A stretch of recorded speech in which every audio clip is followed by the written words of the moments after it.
인터넷 방송계를 떠들썩하게 만들었던 신태일과 위대한의 재판이 연이어 열리면서 각종 커뮤니티가 아주 뜨겁게 달아오르고 있는데요. 우선 어제 다뤘던 신태일은 징역 10년이라는 중형을 구형받은 상태로 2월 12일 선고를 앞두고 있어 많은 분들이 그 결과에 주목하고 계실 텐데, 오늘 있었던 위대한의 재판 결과 역시 만만치 않은 파장을 일으키고 있습니다. 그렇다면 위대한은 이번 재판에서 과연 어떤 결과가 나왔을까요? 타임라인을 짧게 짚고 넘어가 보자면, 위대한은 사전 구속된 이후 변호사 선임은 물론이고 아내인 유블리와의 합의를 위해 노력하며 사건이 잘 풀린다면 구속을 면하고 가정법원으로 사건이 이송될 수도 있다는 희망을 품었을 텐데요. 재판부의 모든 혐의를 인정하고 선처를 호소하며 앞으로 유블리와 행복한 혼인 생활을 위해 최선을 다하겠다는 다짐까지 내비쳤지만, 결과적으로 유블리와의 합의는 원만하게 이루어지지 않은 것으로 보입니다. 오늘 재판에서 위대한은 징역 7년형을 선고받게 되었는데, 이는 검찰이 구형했던 6년보다 1년이나 더 높은 이례적으로 무거운 판결입니다. 담당 판사는 피고인은 동종범죄로 여러 차례 징역형을 선고받은 전력이 있음에도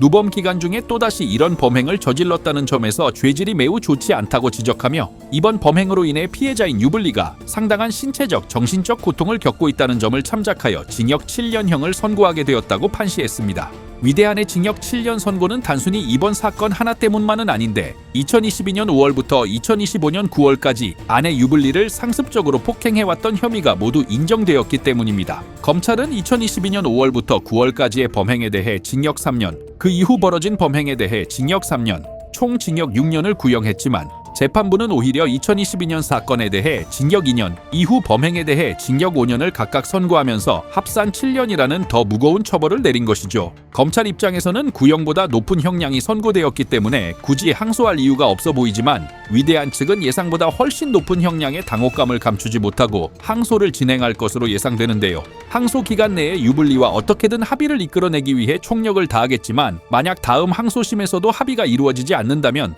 우리가 흔히 봐왔던 항소심 감형 공식이 이번에는 적용되지 않을 가능성도 배제할 수 없어 보입니다.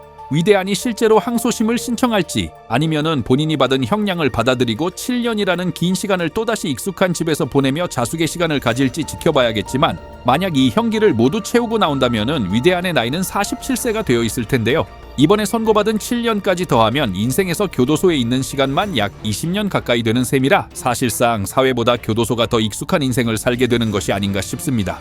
또한 위대한이 검찰 구형보다 높은 실형을 선고받으면서 어제 10년을 구형받은 신태일의 재판 결과에도 관심이 쏠리고 있는데요. 커뮤니티에서는 말이 10년이지 실제 선고는 반토막 날 거다, 항소하면 거기서 또 깎일 거다라는 의견이 많았는데, 이번 위대한의 판결을 보면서 신태일도 안심할 수 없다, 1심에서 구형 그대로 나오거나 더 세게 나올 수도 있겠다는 여론이 형성되고 있습니다. 위대한의 항소 여부와 신태일의 재판 결과를 포함해 두 사람에 대한 새로운 소식이 들어오는 대로 다시 전해드리도록 하겠습니다.